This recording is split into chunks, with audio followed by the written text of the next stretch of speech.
Be a good little fella now and open the door.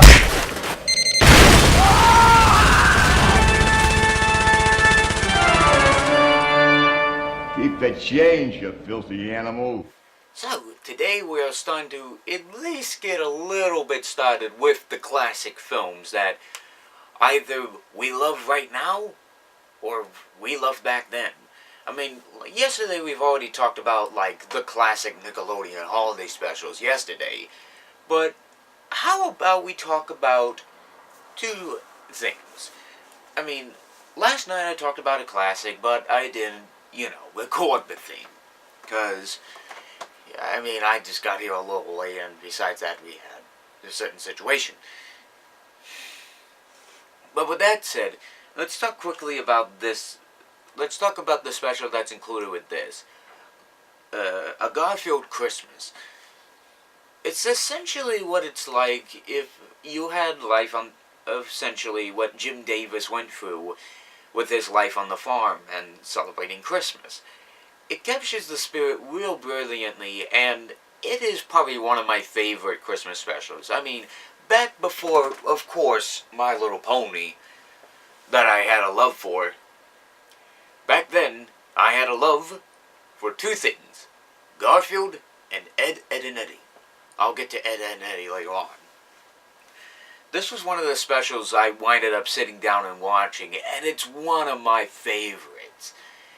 I mean, it's one of those specials that at least you gotta see every year, because it's really brilliant, and if you ever do get the chance, I'm willing to bet you probably may like it. I mean, Lorenzo Music is Garfield. He's still brilliant in his own style and way, and really, it's just really hard to describe how great this is. You can actually find it right now on this exclusive DVD here from Walmart. But with that said, let's get to our main attraction with the new best modern Christmas film. Well, other than Home Alone, that being Arthur Christmas from 2011. Brought to us from the Britons that brought us the Cornetto trilogy, Shaun of the Dead, Hot Fuzz, and The World's End. We got ourselves a brand new holiday special that hopefully is getting more and more attention as the years go by. Some of you may or may not know this film, but it came out in 2011, and it's starting to grow somewhat of a big hit. I mean, I discovered the film, in 2012, sat and saw it, and I remembered enjoying it.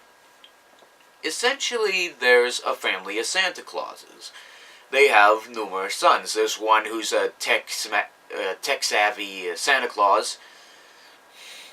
The elves are not like one of those workshops. You see like a trope where all the elves just essentially work inside the workshop and they don't go anywhere else.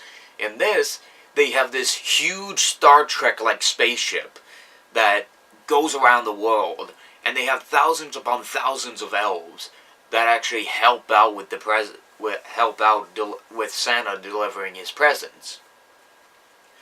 I mean, like I said, you got a tech-savvy Santa Claus. You got a kid you got the son, another son who really is into the Christmas spirit, who really is into the holiday spirit. You got the grandpa who really likes to, run things the old-fashioned way.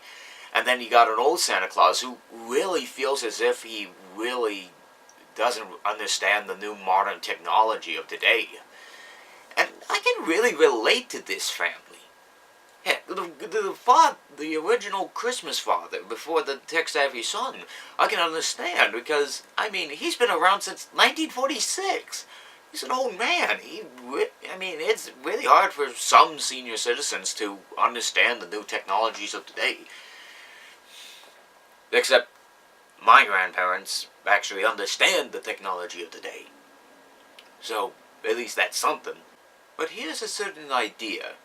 Essentially, they wind up missing a present, and Arthur decides to basically go rogue and try to deliver the present. What winds up happening is his grandfather gets into the situation with his old sleigh and all those other and all the reindeers that you may know. Except for Rudolph, of course. They wind up in various places like Africa and Toronto. I believe Toronto, Ontario, in Canada. There's Africa, they wind up stranded on an island, they land in the northwest of Idaho. It's absolutely hilarious just to see what they go through. And it's like, many people like mistake the sleigh for like a spaceship. It's just real too hilarious, and there's so much in this special I don't want to give away. You ever get a chance, go see this. This is absolutely my new favorite modern Christmas film, and if you ever give it a chance, definitely, you might find this to be a new favorite Christmas film to watch around the season. Well, now that I've gotten through Garfield and the best new modern Christmas film, what do I do next? Maybe go back to more Christmas specials? Yeah, I think that's definitely the good route. But I'm the Ferbguy, and I'll see you guys tomorrow.